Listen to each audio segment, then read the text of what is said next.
রাজ্যে প্রথম দফা বিধানসভা নির্বাচনের পর এখন নজর রয়েছে দ্বিতীয় দফার দিকে। আর মাত্র মাঝে দুদিন এবং তারপরই 29 এপ্রিল দ্বিতীয় দফায় ভোট হবে এবং তার আগে প্রস্তুতিতে আজকে বৈঠক করছে নির্বাচন কমিশন। যে বৈঠক ইতিমধ্যেই শুরু হয়েছে। কেন্দ্রীয় বাহিনী সহ সমস্ত বাহিনীর সঙ্গে সমন্বয় বৈঠক হচ্ছে ধনধান্য অডিটোরিয়ামে।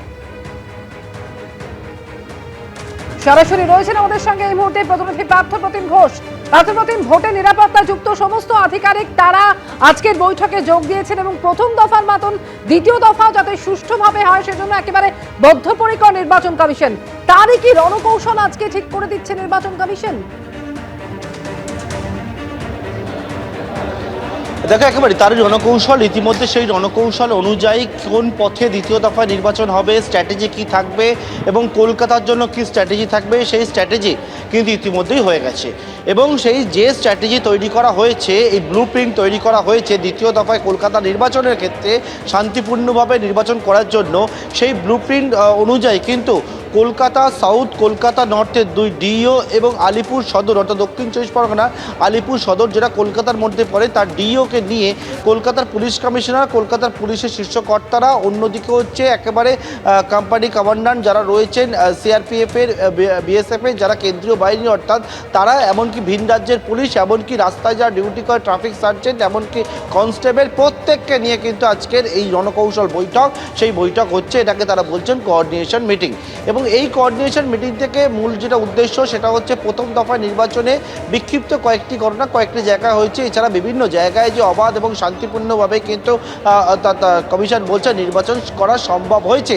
এবং তাদের কাছে এখন দ্বিতীয় চ্যালেঞ্জটা হচ্ছে দ্বিতীয় দফা নির্বাচন আগামী বুধবার দিনকে, সেইটা কিন্তু একেবারে সম্পূর্ণভাবে অবাধ এবং শান্তিপূর্ণ করা, যাতে কোনো রকমভাবে দুষ্কৃতীতে দৌরাত্ম বারবারন্ত ভোটিং সেন্টারের আশেপাশে সেখানে না থাকতে পারে। এবং তার জন্য যেটা সূত্রের খবর, এখন এই বৈঠক শুরু হয়েছে যেটা, সেই বৈঠকে একেবারে নো বুথ জ্যামিং, নো ছাপ্পা, এই দুটো হচ্ছে মূল বিষয় তারা বলছেন। এবং সেইটার জন্য যেমন কেন্দ্রীয় বাহিনী বুথে পাহারা দেবে, তার পাশাপাশি রাস্তাঘাটে এবং কি কলকাতা পুলিশের কোন কোন ভূমিকা থাকবে, দুষ্কৃতীদেরকে যাতে দুষ্কৃতীরা কোনো রকমভাবে খোলাখুলি ছাড় না পায়, তার জন্য তারা কি ভূমিকা গ্রহণ করবে, এই রকম একাধিক বিষয় এবং ব্লু প্রিন্ট তৈরি করা। অর্থাৎ দ্বিতীয় দফা নির্বাচনের ক্ষেত্রে কলকাতায় যাতে অবাধ এবং শান্তিপূর্ণ নির্বাচন হয়, তার জন্য যে ব্লু প্রিন্ট তৈরি হয়েছে সেই অনুযায়ী সমস্ত বিষয়টাকে কোঅর্ডিনেশন যাতে ঠিকমতো থাকে, সবার সঙ্গে সমন্বয় ঠিকমতো থাকে, তার জন্য এই সমন্বয় বৈঠক ইতিমধ্যে শুরু হয়েছে ধনধান্য অডিটোরিয়ামে। ধন্যবাদ পার্থপ্রতিম।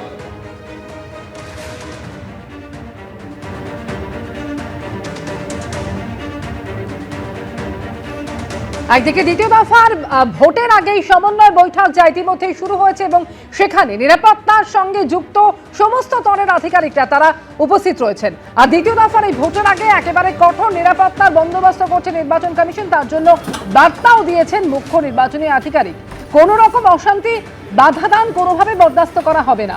দ্বিতীয় দফার ভোটের আগে কাকদ্বীপে গিয়ে এমনই বার্তা মনোজ আগরওয়ালের। সমস্ত রাজনৈতিক দলের সঙ্গে বৈঠক করছেন তিনি। নির্ভয়ে ভোট দিতে ভোটারদের উৎসাহিত করুন, রাজনৈতিক দলের প্রতিনিধিদের বার্তা মুখ্য নির্বাচনী আধিকারিকের। এখানে আমরা সব ক্যান্ডিডেট এজেন্ট সঙ্গে কথা বললাম, ওদের কি শঙ্কা আছে নি আছে, কিছু প্রবলেম হচ্ছে না হচ্ছে, আমরা প্রিপারেশন যে চলছে ইলেকশনের মূল্যায়ন করলাম, এসব নিয়ে করতে এলাম। যেটা আছে স্যাটিসফ্যাক্টরি পজিশন আছে এখানে।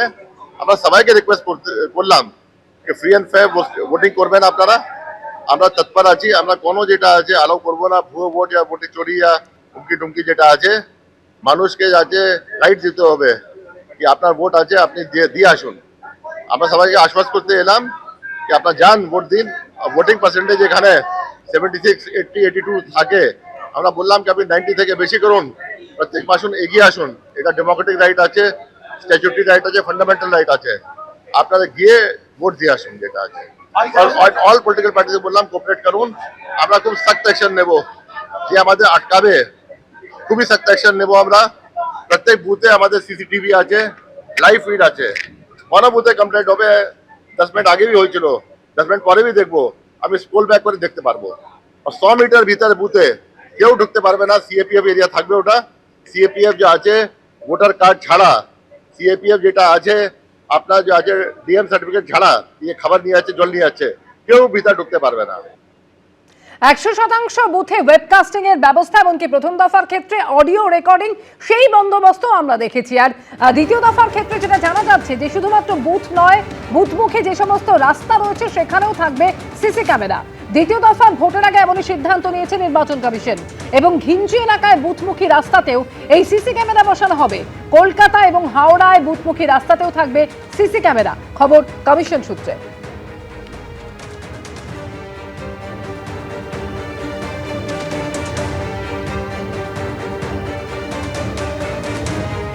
দ্বিতীয় দফার ভোটকে সুষ্ঠু এবং অবাধ করতে দ্বিতীয় দফার ভোটে 16,000 কেন্দ্রীয় সরকারি কর্মীকে ভোটকর্মী হিসেবে নিয়োগ করছে কমিশন। উত্তরবঙ্গ সহ বিভিন্ন জেলা থেকে নিয়োগ করা হচ্ছে এই 16,000 কেন্দ্রীয় সরকারি কর্মীকে। প্রিসাইডিং, পোলিং অফিসার সহ বিভিন্ন পদে ভোটের দায়িত্ব সামলাবেন এই সমস্ত কর্মীরা এবং সংশ্লিষ্ট জেলা শাসকদের কাছে এই সংক্রান্ত বিজ্ঞপ্তিও পাঠানো হয়েছে। 23 এপ্রিল প্রথম দফায় যেসব জেলায় ভোট হয়েছে সেই সব জেলা থেকে নিয়োগ করা হচ্ছে এই ভোট কর্মীদের। আগামী সেকেন্ড ফেজ ইলেকশন যেটা 29 তারিখে হবে দক্ষিণবঙ্গে, সেই ইলেকশন পরিচালনার জন্য যেহেতু কর্মী সংকট আছে, সেই জন্য যেসব জেলাগুলোতে ভোট হয়ে গেছে সেই সব জেলার কেন্দ্রীয় সরকারের অফিস যেগুলো আছে বা কেন্দ্রীয় সরকার অধিগৃহীত সংস্থার যে কর্মচারী আছে সেই ধরনের কর্মচারীদের মধ্যে প্রায় 16,000 কর্মচারীকে নির্বাচিত করে তাদেরকে দক্ষিণবঙ্গে নির্বাচন করার জন্য প্রিজাইডিং অফিসার পোলিং 1 থেকে পোলিং 3 পর্যন্ত সমস্ত অফিসার নিয়ে আসা হচ্ছে। এর দ্বারা বোঝা যাচ্ছে যে দক্ষিণবঙ্গের নির্বাচনটাকে নির্বাচন কমিশন আলাদাভাবে গুরুত্ব দিতে চাইছে এবং আলাদাভাবে করাতে চাইছে।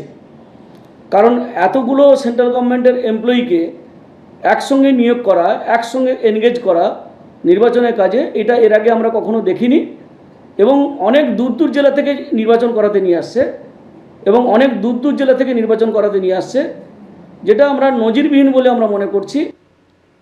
ডায়মন্ড হারবারের 5 পুলিশ আধিকারিক ইতিমধ্যে বদলি করেছে নির্বাচন কমিশন এবং তারপর আরও কড়া পদক্ষেপ। ভোটের আগে ডায়মন্ড হারবারে বাইক বাহিনীর দাপট আর সেই দৌরাত্মের ভিডিও প্রকাশ করল নির্বাচন কমিশন। বাইকে চেপে ভোটারদের হুমকি দেওয়ার ভিডিও প্রকাশ নির্বাচন কমিশনের।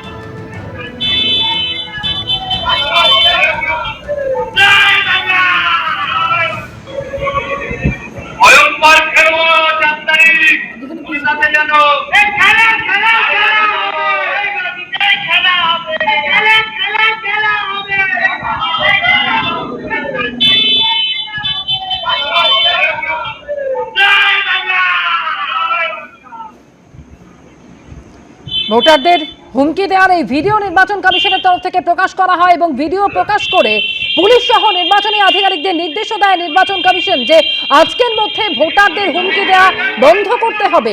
আর নির্বাচন কমিশনের এই নির্দেশের পরেই এবার মামলা রুজু করল পুলিশ।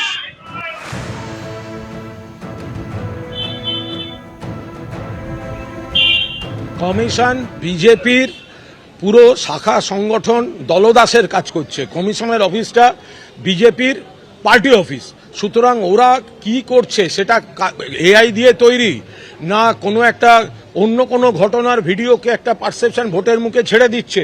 ফলে নির্বাচন কমিশন যেটাই করবে ধরে নিতে হবে সেটা বিজেপি করছে, তার কোনো ক্রেডিবিলিটি নেই, বিশ্বাসযোগ্যতা নেই।